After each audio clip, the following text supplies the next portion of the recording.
Bonjour, je suis très heureuse de vous retrouver après ce long moment. En tout cas, ça fait du bien. Euh, j'ai décidé sur inspiration, parce que moi, je l'avoue, je travaille par inspiration. Donc, euh,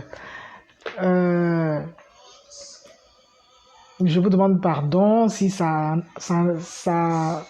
n'offusque personne, que ce soit comme ça, tant mieux. Sinon, si cela offusquer quelqu'un de ce que je travaille de cette manière, je vous demande pardon parce que euh, j'ai pour principe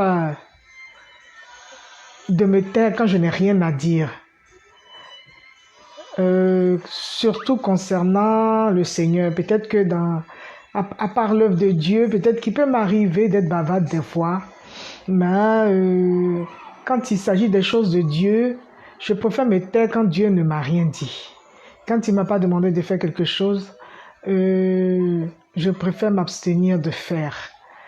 Donc, quand je n'ai pas d'inspiration venant de la part du Seigneur, je préfère me tenir à carreau au lieu d'établir un programme prédéfini que je m'efforcerai de respecter à la lettre. C'est-à-dire, c'est ce que je voulais faire au départ, hein?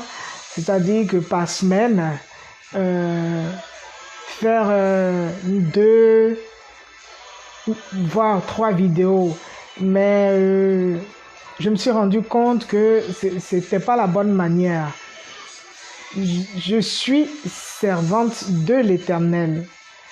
Ce n'est pas l'Éternel qui est mon serviteur. Donc, le serviteur ou la servante attend toujours que son maître lui donne un ordre, lui donne un ordre de mission. Voilà, va et fais telle chose. Alors, le serviteur, la servante attend toujours d'être envoyé. Et c'est cela que moi j'ai compris dans le service du Seigneur. Donc, faire les choses de façon mécanique, que ce soit pour plaire ou pas à qui que ce soit, ou pour tenir un agenda, un calendrier, c'est-à-dire faire les choses purement dans la forme. Je ne marche pas comme ça, je ne fonctionne pas comme ça. J'ai toujours marché avec le Seigneur, j'ai toujours essayé de marcher avec le Seigneur sur le principe de l'inspiration, sur le principe de ce que j'attends que Dieu m'envoie pour faire. Voilà. Donc, je pense que ça explique un peu mes apparitions sporadiques et que je ne cherche pas à satisfaire qui que ce soit en disant ça. Je ne cherche pas à m'excuser ou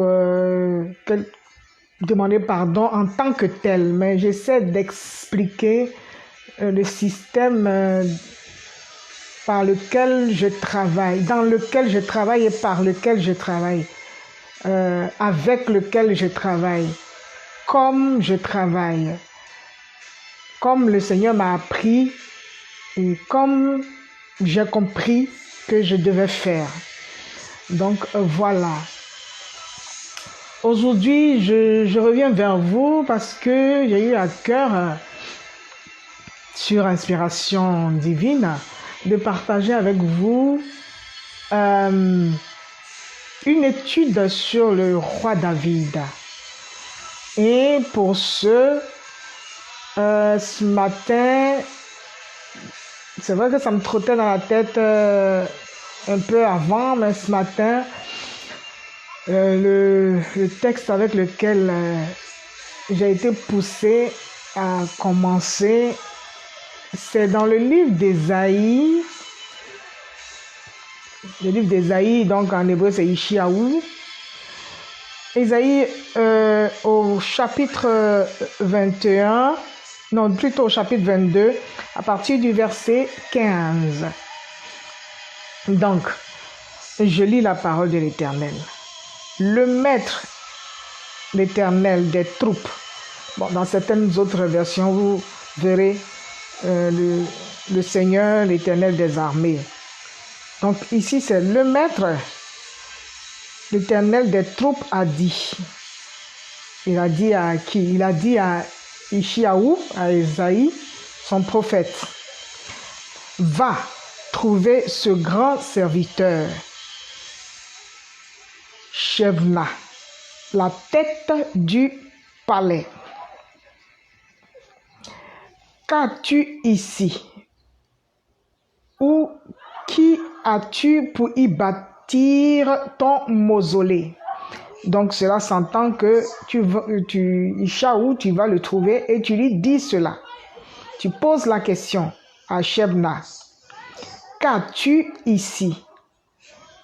Ou qui as-tu pour y bâtir ton mausolée? Bâtir si haut ton mausolée. Creuser dans le roc ta demeure. Voici pour toi mon fier à bras.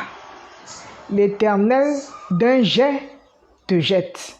D'une prise, il te prend, il te roule et roule en rouleau, en boule. Pardon, il te roule et roule en rouleau, en boule au pays sans parage. Là, tu périras avec tous les chars de ta gloire. Honte de la maison de ton maître. Donc, Shebna est la honte. Il fait la honte de la maison de son maître.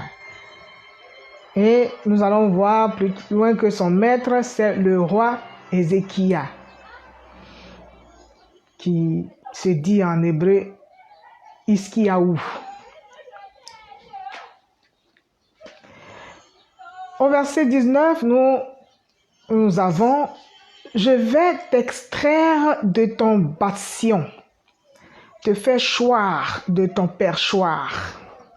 Oui, ce jour-là, j'appellerai mon serviteur Eliakim, fils d'Ilkia, pour le draper de ta tunique, l'armée de ta ceinture, mettre entre ses mains ton pouvoir. Il aura le titre de père.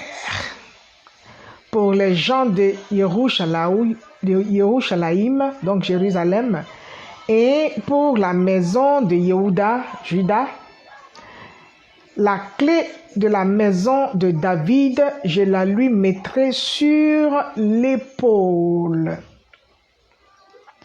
Que nul ne ferme quand il ouvre, et que nul n'ouvre quand il ferme. Je le planterai un pieu, donc disons tel un pieu en pleine terre. Il donnera un siège de poids à la maison de son père. Il supportera tout le poids de la maison de son père, rejetant et surgeant, batteries en tout genre, des batteries de bol aux batteries de poids. Ce jour-là, déclaration de l'Éternel des troupes, cédera le pieu planté en pleine terre. Il se brisera, tombera, et la charge qui pesait sur lui s'en détachera. Oui, l'Éternel l'a dit. Amen. Voici donc la parole de l'Éternel. C'est un peu bizarre. Vous savez, tout ce qui vient des prophètes, tout ce qui est du langage prophétique, du monde prophétique, c'est toujours un peu bizarre parce que c'est un langage codé. C'est un langage, je dirais même pas seulement codé, mais encodé des fois. Donc, c'est un langage particulier. C'est un langage qui n'est pas donné à tout le monde de comprendre. Si tu n'es pas un initié du monde prophétique, Dieu ne peut pas te donner l'ouverture d'esprit nécessaire pour comprendre certaines choses.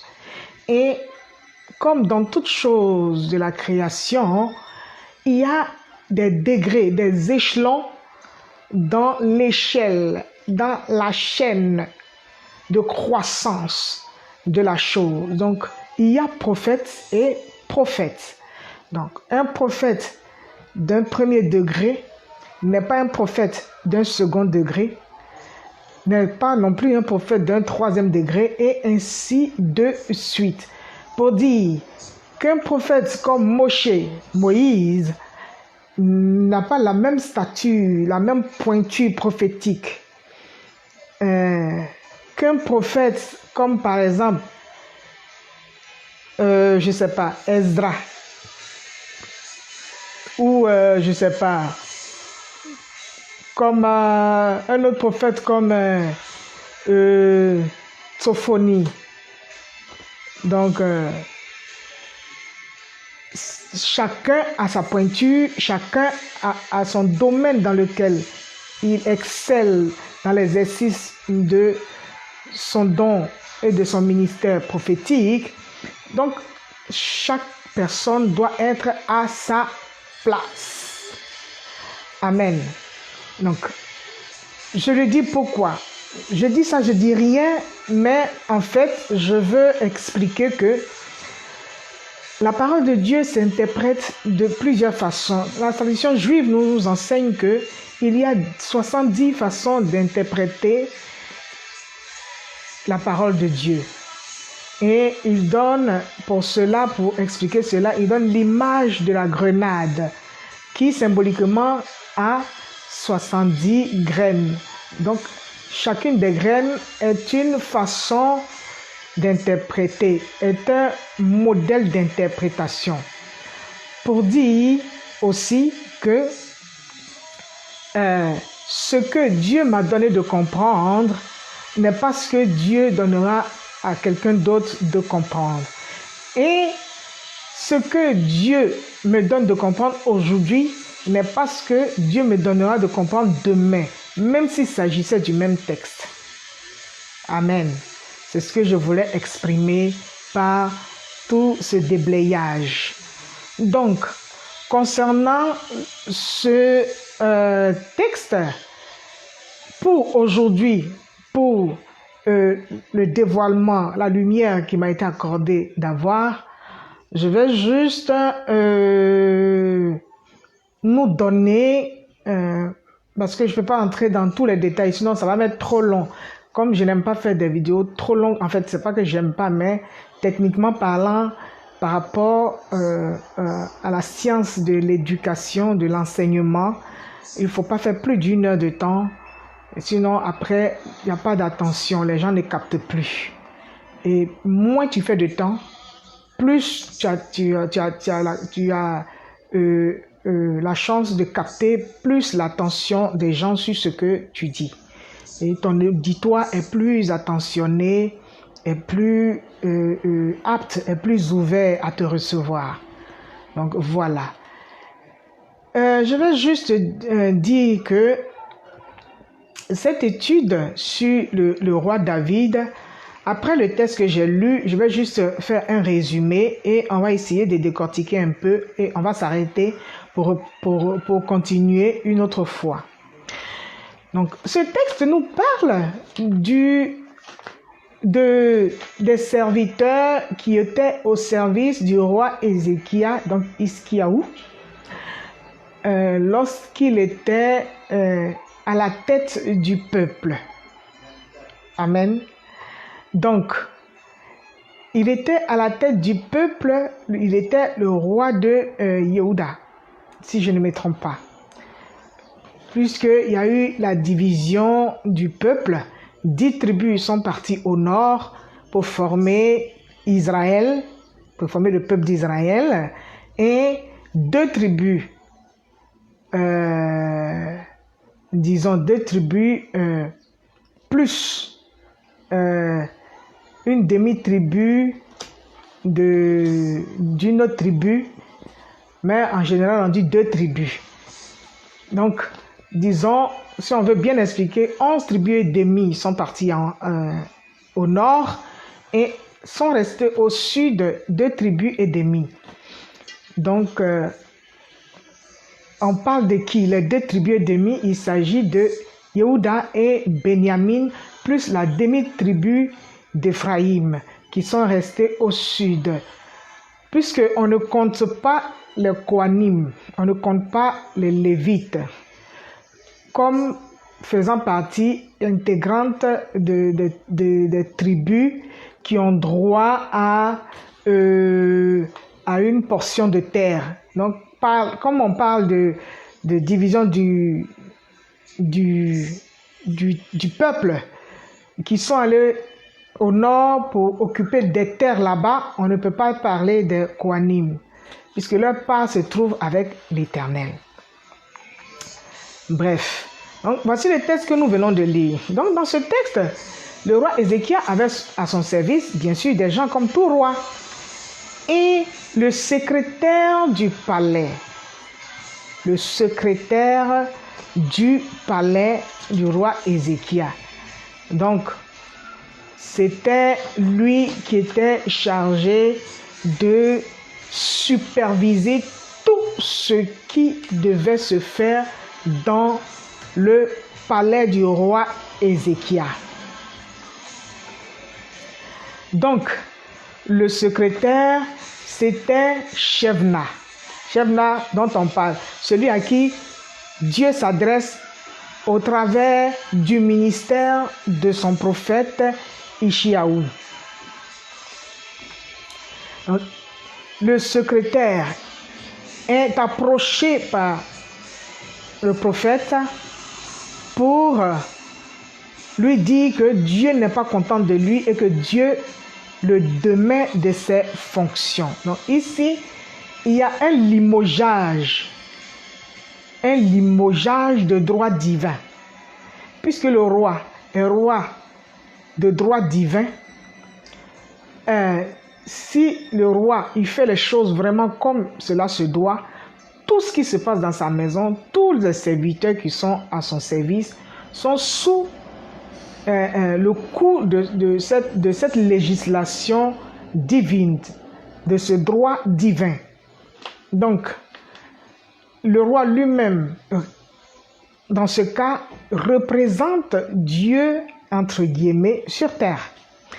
Mais il a au-dessus de lui le Dieu même qu'il a fait roi, qui est roi de lui, roi. Donc, lui, c'est vrai qu'il peut prendre des décisions, mais les décisions du roi des rois, du roi établi au-dessus de lui, qu'il a fait roi, priment sur lui les décisions qu'il peut prendre. Ça, c'est pour le principe. Si c'est vraiment quelqu'un qui a la crainte de Dieu, il doit fonctionner comme ça. Donc, il parle au secrétaire. Voilà. Il lui dit, tu es qui toi? Tu te prends pour qui? Pour que... Moi, c'est l'interprétation que j'en fais pour parler un peu terre à terre. Tu penses que tu es trop arrivé, quoi. Tu te gonfles la poitrine, tu as poussé des ailes, tu fais ce que tu veux. Tu t'en vas même te construire un mausolée, c'est-à-dire le mausolée, comment... Bon, la définition que j'en ai n'est pas très nette dans mon esprit. C'est-à-dire, je ne sais pas comment l'exprimer, mais je sais ce que c'est qu'un mausolée. C'est une sorte de stèle. Une stèle que tu ériges pour parler de toi. C'est-à-dire une effigie, une sorte d'effigie, un truc comme ça. Voilà. Donc, Shebna, Dieu lui dit, toi là, toi, tu te prends pour qui? Tu es trop arrivé. Tu es au top des tops. C'est-à-dire que tu as atteint ton apogée, quoi. Dans ta position là, tu ne sais pas que toi là même là, il y a longtemps même, c'est parce que j'ai pitié de toi. Sinon, il y a longtemps même là, tu ne fais plus partie de mon staff dans la maison de mon serviteur Iskiaou. Mais tu penses que tu es tellement arrivé, tu te glorifies toi-même. Tu as les épaules, comme le pourrait le dire ma petite soeur, que tu as élevé jusqu'à plus de 45 cm de la normale. Et tu es comme ça. Voilà. Pour rigoler un peu, pour ceux qui sauront de quoi je parle, comme le jeune artiste chanteur de l'autre côté de chez nous à Abidjan qui dit « on force pas ». Donc, tu es trop gonflé, tu es trop arrivé, l'orgueil là, c'est à ton apogée. Tu n'es même pas étouffé même par ton orgueil. Tellement tu es rempli d'orgueil. Tes genoux et tes chevilles, il n'y a même plus de place même pour que ça enfle davantage. Il reste un peu, ça va exploser. Mais il faut savoir que tu as été rejeté. Tu as été rejeté, je t'ai fait descendre. Je t'ai fait descendre de cette position-là que toi-même tu t'es attribué. Je t'ai fait descendre de ton perchoir. Je te précipite. Ça ressemble à quelque chose que nous connaissons. Précipité d'en haut à cause de l'orgueil. Je te précipite pour t'échoir par terre. Tu vas tomber de tout ton long et de tout ton large. Tu vas tomber comme une crêpe, t'écraser au sol. Parce que c'est ça qui est ton tribut, c'est ça qui est ton salaire, c'est ce que tu dois recevoir. Parce que tu ne connais pas ta position. Tu ne connais pas ta position. Et pourquoi tu ne connais pas ta position? Parce que tu ne connais pas ta vraie identité. Tu ne sais pas que ton identité là fait de toi quelqu'un qui ne fait pas le poids. Ton identité, tu ne vaux rien. Et tu es gonflé pour rien. Tu ne connais rien et tu ne vaux rien, mais tu es gonflé pour rien. Et pour ça, je te destitue. Je te précipite, je te fais tomber de haut pour t'écraser par terre. Parce que déjà, j'ai déjà préparé quelqu'un pour te remplacer. J'ai déjà choisi mon serviteur pour te remplacer. Et ce serviteur-là dont il s'agit, c'est qui? C'est Eliakim. Et Eliakim, il est dit Eliakim, fils de Hilkiah. Eliakim, fils de Hilkiah. Or, Eliakim, là, dont il s'agit, travaillait déjà aux côtés de Shebna, mais sous ses ordres. Alléluia. Il travaillait dans le temple, dans le palais plutôt, dans le palais du roi Hiskiaou, mais sous les ordres de celui qui vient d'être destitué par Dieu, celui qui vient d'être précipité par Dieu, sous les ordres de Shebna. J'ai essayé de faire des recherches sur ce Shebna. Je n'ai rien trouvé pratiquement. Donc, je ne peux pas vous donner plus de détails le concernant. Peut-être qu'un jour, je vais tomber là-dessus. Et si on a l'occasion de revenir sur ce personnage, on pourra avoir plus de détails. Donc, Eliakim, lui, par contre, était le majordome. L'autre était le secrétaire du palais, mais Eliakim était le majordome. Donc, il était sous les ordres de Shebna. Alléluia. Voici que celui qui était à un échelon inférieur va être élevé au-dessus de celui qui le coiffait, de son supérieur hiérarchique. C'est-à-dire que la tendance va se renverser. Amen. C'est comme un sablier. Ton temps de règne, entre guillemets, ton temps de plastronnage, de m'as-tu vu, au lieu de faire ton travail, au lieu de savoir qui tu es, de te mettre dans ta position, d'être humble et de ne pas, comme le dit David, chercher à atteindre, à faire des choses qui sont plus grandes que toi. Tu penses que tu es trop arrivé, tu penses que tu es mieux que je ne sais qui. Tu ne connais rien, mais tu fais comme si tu connaissais tout. Donc, ça te vaut de descendre plus bas que ton serviteur. Amen. Je parle à quelqu'un, je parle à un esprit, j'espère. Parce que je me parle moi-même. Donc, j'espère que je parle à un esprit. Amen. Mais Eliakim, là, ça veut dire quoi? Eliakim, c'est qui? On dit c'est le fils de Hilkia. Eliakim veut dire quoi? Eliakim veut dire Dieu monte. Donc, Eliakim parle d'ascendance, de grandissement, entre guillemets, de grandissement, entre guillemets. Je ne vais pas dire de grandeur, mais je dis plutôt de grandissement, de croissance. Accéder à une position supérieure. Donc, Eliakim veut dire Dieu monte. Et Dieu monte, fils de qui? De Hilkia, qui signifie de la part de l'Éternel, la portion qui revient à l'Éternel. Alléluia. Est-ce que quelqu'un me comprend?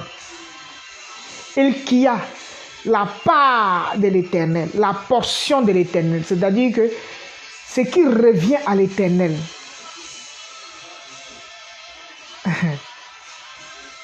Par exemple, vous voyez l'image, il y a un gâteau qui est là, tout le monde doit se partager, ça, les gens sont là. Mais dans ce gâteau-là, on doit enlever la part de l'Éternel. À votre avis, la part de l'Éternel, là, ça doit être quoi comme part par rapport à la part de tous les autres bénéficiaires? La part de l'Éternel, c'est la part la plus grosse, la plus grande. La part de l'Éternel, Dieu doit se tailler toujours la part du lion, parce que c'est lui le maître de tous les maîtres. Donc, c'est la meilleure part. C'est de ça que Yeshua parlait quand il disait « Mat, mat, mat ». Tu te plains trop, mat. Arrête de te plaindre, il y a quoi même? Il y a quoi? Qu'est-ce que tu as? Qu'est-ce qui se passe? Tu as un problème, c'est quoi le projet? Ton problème, c'est lequel? Tu es là, tu te plains. Oui, je dis, Seigneur, tu ne vois pas ma soeur, elle ne veut pas m'aider. Moi, je suis là, je me tape tout le boulot. Les gens sont là, on est en train de recevoir. J'ai déjà fait le ménage depuis le matin. J'ai fait ceci, j'ai fait cela. Je suis venu, j'ai fait à manger et tout ça. Maintenant, elle ne peut même pas m'aider. Elle dit, elle va mettre la table et tout ça là, installer les gens et tout ça. Elle est assise seulement à tes pieds. Elle est au milieu des garçons là-bas. Toi, tu es femme là, tu es toi qui es au milieu. Tu n'es pas venir à la cuisine pour m'aider. En tout cas, maître, il faut lui parler, hein. Yeshua a dit, ton problème c'est quoi? Il y a quoi? Quand tu parles comme tu parles trop. Qui t'a dit que moi je suis venu ici pour manger? Si c'est chep tu as fait, c'est bien corsé tu as fait. Si c'est je ne sais pas quoi, c'est yassa tu as fait. Si c'est sauce graine, si c'est sauce gombo, si c'est quoi, si c'est bourguignon que tu as fait avec une bonne sauce tomate là, avec je sais pas, quel que soit le repas que tu as fait là, je ne suis pas venu manger. Dieu m'a pas envoyé sur cette terre là. Il m'a pas donné pour mission de venir manger. C'est vrai que le ventre est pour la nourriture et la nourriture est pour le ventre. Mais ma mission principale, ma mission essentielle, ma mission première, c'est pas pour devenir me goinfrer. C'est pas ça. Ma mission là, c'est de venir faire l'œuvre de mon Père. Et l'œuvre de mon Père là, c'est d'enseigner sa parole, d'enseigner sa loi, d'enseigner la connaissance de ce Dieu-là à qui se prête à cela, à l'élève qui vient et qui a besoin, qui a soif de cela. Parce que cet élève-là, il se pose des questions, il reste sur sa faim et il cherche. Et quand c'est comme ça, Dieu envoie maintenant son serviteur pour dire, va à tel endroit, il y a telle personne qui a tel besoin, va lui apporter à manger dans un endroit précis. Et moi, c'est ma mission. Si Dieu m'a envoyé ici aujourd'hui chez ton frère Lazare, ce n'est pas pour venir manger la nourriture matérielle. Il faut d'abord finir de travailler et puis après on mange. Donc le plus important là, c'est de faire d'abord l'œuvre de Dieu. Et l'œuvre de Dieu là, c'est d'enseigner sa parole. L'œuvre de Dieu là, c'est de faire ce que Dieu t'a appelé à faire. Amen. Ça peut être enseigner la parole. Ça peut être chanter dans sa maison, ça peut être balayer sa maison, ça peut être visiter les malades, ça peut être prier pour les gens, réconcilier leurs couples qui sont en train de se déchirer, ça peut être aider dans l'éducation des enfants, ça peut être tout, c'est-à-dire chacun a quelque chose pour lequel Dieu lui a demandé de venir sur la terre. Moi, Yeshua, là, je suis venu là. C'est pour vous apporter la parole de vie. C'est-à-dire la parole de la Torah qui apporte la vie. C'est pas n'importe quelle vie. Parce que la vie, là, il y a longtemps, on vous a donné ça. Depuis Moshe qui est parti chercher la Torah jusqu'à aujourd'hui, là. Tous ceux qui ont marché dans les voies du Seigneur et qui ont fait ce qu'ils devaient faire par rapport à apporter cette parole de vie-là, vous ont apporté ça. Mais moi, là, il y a quelque chose de spécial. Il y a une plus-value sur ce don de vie-là, ce don de la Torah-là, qui apporte la vie-là. La plus-value, là, que moi, je dois apporter, là, c'est quoi? C'est une parole qui apporte une vie, mais non pas n'importe quelle vie. Amen. Mais une vie en abondance. C'est-à-dire que ça doit déborder. Ça doit déborder. C'est-à-dire que ça doit exploser les limites. C'est-à-dire, celui qui entre dans la vision, dans la révélation de mon ministère, moi Yeshua, cette personne-là ne doit plus jamais avoir faim, ne doit plus jamais avoir soif. Pourquoi? Parce que celui qui mange ma chair et boit mon sang n'aura plus jamais faim, n'aura plus jamais soif. Pourquoi? Le jamais là, on dit de nature, on a l'habitude de dire, ne jamais dire jamais, car on ne sait jamais de quoi est fait demain. Tu dis jamais, puis demain, te voici confronté à une situation et ce que tu as dit, jamais je ne vais le faire là. Tu es obligé de le faire. Alléluia. Et comme la langue française le dit, ne pas dire à la fontaine, jamais je ne boirai de ton eau. Un jour, peut-être l'eau là, c'est sale, mais toi, tu ne bois pas de ce genre d'eau là, quoi. Mais tu ne sais pas, un jour peut-être que tu n'as pas d'argent sur toi pour aller acheter Evian ou Mont Blanc ou je ne sais pas quoi, ou je ne sais pas Contresse ou je ne sais pas Mont Roku, bien je ne sais pas quoi. Et tu n'as pas d'argent pour acheter ça et tu es coincé. Tu as tellement soif que tu veux t'écrouler même de déshydratation. Là, tu vas mourir, quoi. Ou bien il n'y a pas d'eau. Tu as l'argent sur toi, mais il n'y a pas d'eau. Tu fais quoi? C'est la fontaine là seule qui est là. Tu vas faire quoi? Tu vas pas boire. Tu vas boire. Chez nous, là-bas, on dit tu vas manger ton totem. Et comme on a la coutume de le dire, à Paris, là, on mange son totem. Il y a des choses, tu aurais dit que je ne vais jamais faire. Mais quand tu arrives ici, là, tu as fait. Tu as mangé ton totem. Sinon, tu fais comment? À moins que le Seigneur te dise non. Ce n'est pas ta route. Sinon, tu es obligé de passer par là. Donc, l'eau de la fontaine, tu vas boire. Donc, tu vas exploser tes limites. Tu vas sortir de tes limites. Tu vas sortir de ton précaré. Tu vas sortir de tes préjugés. Tu vas sortir de ton carcan. Tu vas sortir de ton enfermement. Alléluia. Moi, Yeshua, c'est ça que je porte comme ministère. Amen. Donc, laisse Marie tranquille. Marie est fatiguée d'être enfermée. Marie est fatiguée d'être enchaînée. Marie est fatiguée d'être limitée. On a limité sa mentalité. Ne fais pas ci, ne fais pas ça. Et puis pourquoi tu passes ici? Et puis pourquoi tu passes pas là? Et puis pourquoi tu as dit ça? Et puis pourquoi tu n'as pas dit ça? Chez nous ici, c'est pas comme ça. Chez nous ici, voilà comment ça fonctionne. Marie est fatiguée. Marie veut être libre. Et pour être libre, il faut exploser ses limites. Il faut sortir. Il faut que l'eau de vie, il faut que la Torah de vie, qui est l'eau vive, c'est-à-dire que ça sorte de son lit et que les portes, les limites qui lui avaient été données, dans lesquelles elle avait été enfermée, explose et que cette eau-là sorte. C'est comme une eau qui brise une digue pour se frayer un chemin parce qu'elle est fatiguée d'être contenue. Alléluia. Voilà, moi, Yeshua, voilà, ça c'est mon ministère, ça. Donc, il faut laisser Marie tranquille. Amen. Donc, la part de Dieu, c'est la part du lion. La part du grandissement. C'est-à-dire, tu as 5 ans, tu mets des vêtements pour 5 ans. Et tu chausses pour quelqu'un qui a 5 ans, à peu près, on calcule quoi. En général, les hommes, voilà, un enfant de 5 ans, il doit mettre à peu près, donc je ne sais pas, 36 ou 34, ou je ne sais pas quoi et tout ça. Mais toi, tu as 5 ans là, tu choses déjà 38, 40. Voilà. Tu n'es pas dans les limites, tu n'es pas dans le stéréotypé, dans les sentiers battus. Non, ça, c'est pas toi. Et ça, c'est ça, la part de Dieu. Parce que c'est tailler la part du lion, c'est pas forcément quantitatif. Mais c'est surtout et avant tout qualitatif.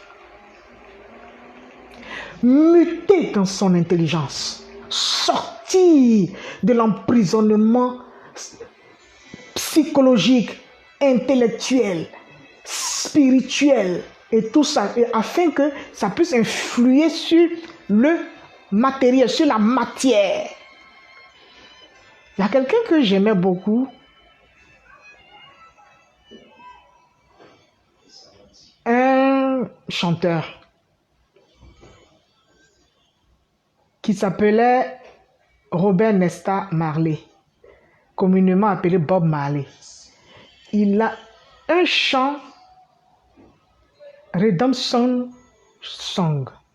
Redemption Song. Je répète encore. Redemption Song. Si tu bricoles un peu l'anglais comme moi, va écouter ce chant. Tu tapes sur Google Redemption Song, Bob Marley. C'est-à-dire le chant de la rédemption. La rédemption. Mais la rédemption, c'est quoi? La rédemption, c'est un peu l'image de quelqu'un qui fait teshuva, comme on dit en hébreu. Faire teshuva, c'est-à-dire revenir vers Dieu, faire volte-face. C'est-à-dire la route que tu as prise là, c'est pas ça. C'est pas ça. Tu es voilé. Je sais pas. Je dirais, tu es comme prisonnier, enfermé dans des murs. L'image, excusez-moi pour les gens trop sensibles, c'est un peu l'image de l'excroissance d'un phallus, de petits garçons ou de bébés ou je ne sais pas quoi, et le prépuce là. Et il faut enlever ça. Il faut enlever cette excroissance là. C'est trop plein de chair là. Cette peau là, la chair là, qui est un trop qui empêche que quelque chose soit libéré pour produire l'excellence, la grandiosité de quelque chose. On doit enlever ça. Donc, rédemption, c'est-à-dire, ça vient de repentir, se repentir, revenir à Dieu. Entrer dans la mentalité de Dieu, c'est-à-dire selon la connaissance et selon la vision, selon la mentalité de l'esprit de l'Éternel, l'esprit de sainteté, le roi à Kodesh. Alléluia. L'esprit de sainteté de Dieu, selon sa mentalité. Revenir à Dieu. Parce qu'il y a des chemins dans lesquels on a pris nos aises, on est rempli de poussière.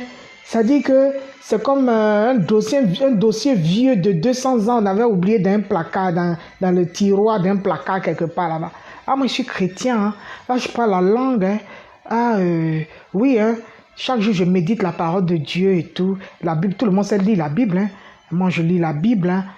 Ça me suffit déjà, je parle la langue, hein, ça va quoi.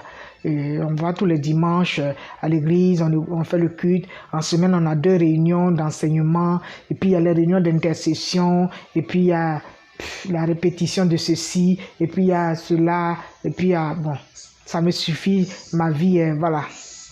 Mais le jour où le roi à Kodesh, le jour où l'esprit de l'Éternel, l'esprit de sainteté de l'Éternel, va foncer sur toi comme un camion qui est un chauffeur fou quoi, voilà, ou comme une digue qui est rompue, l'eau se ferait un chemin de force, mais ça va t'emporter.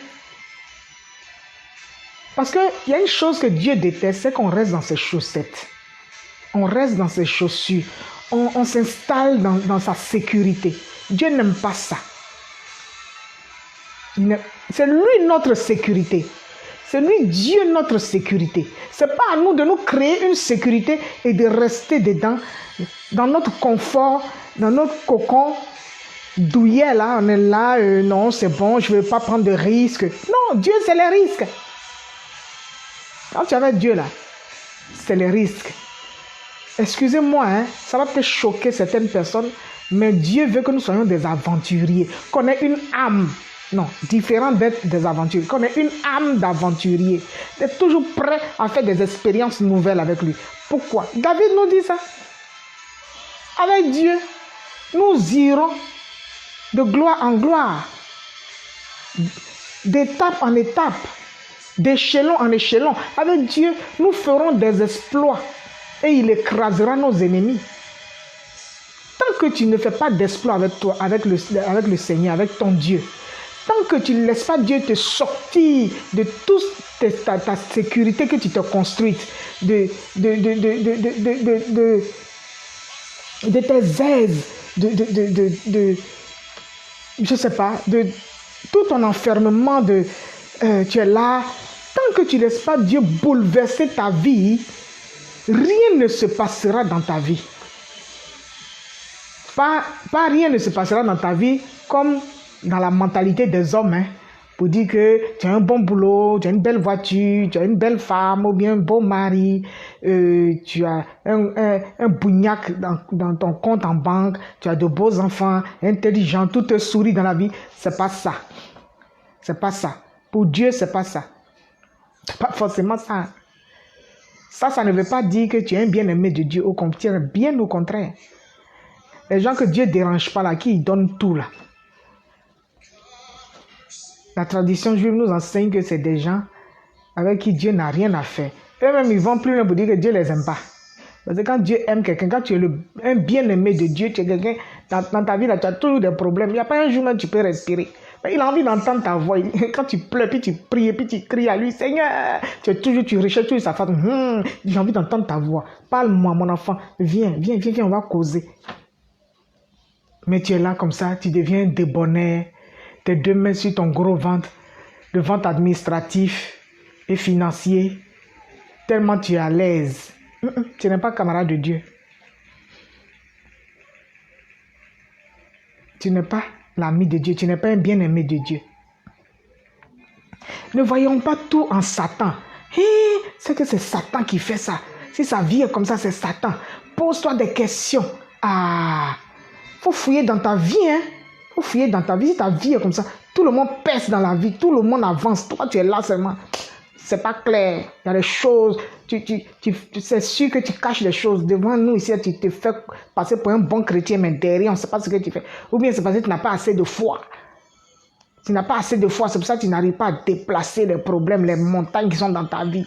Comme si on leur avait dit que montagne, ça signifiait problème.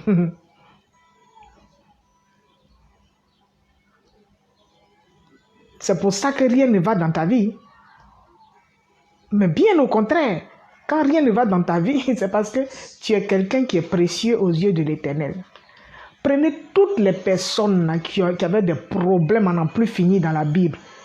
C'est des gens qui étaient hautement estimés et aimés de Dieu. Alléluia.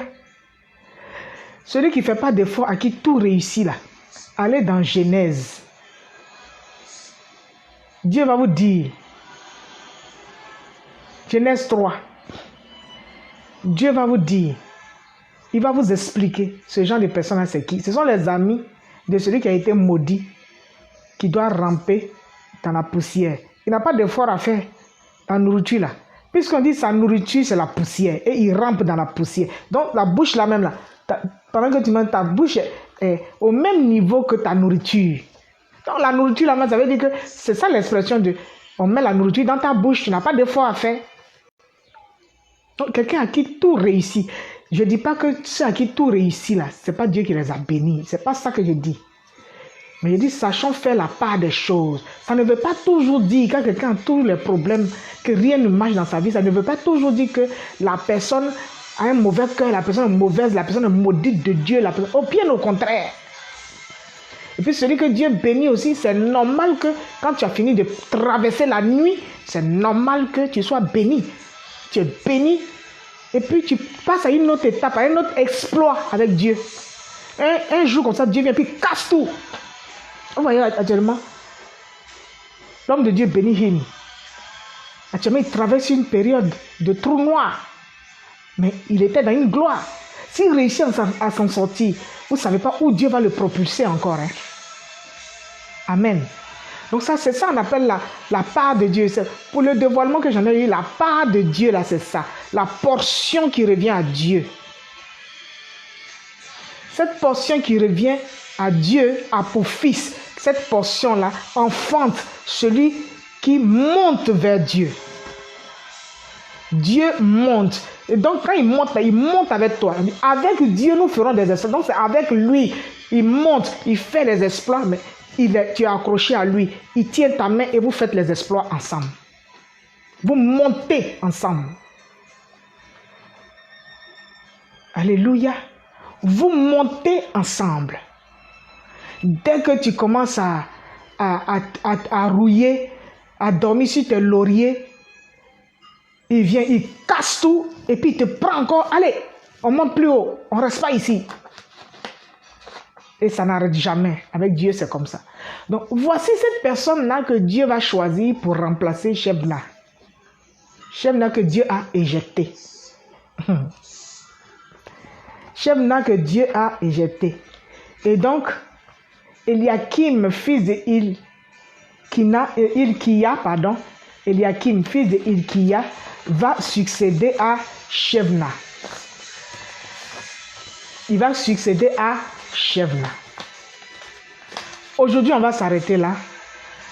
La prochaine fois, on va essayer de décortiquer un peu plus.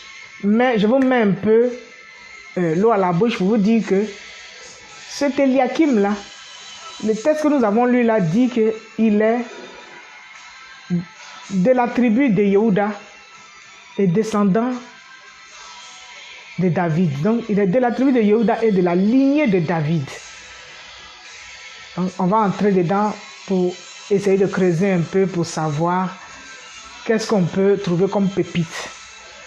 Je vous embrasse, je vous aime très fort et à très bientôt. Que Dieu nous garde, que Dieu nous fasse avoir sa faveur, qu'il fasse lui sa face sur nos faces et qu'il ne nous cache pas sa face et qu'il ne se détourne pas de nous et qu'il ne nous refuse pas sa grâce. Demeurons bénis. Shalom à tous.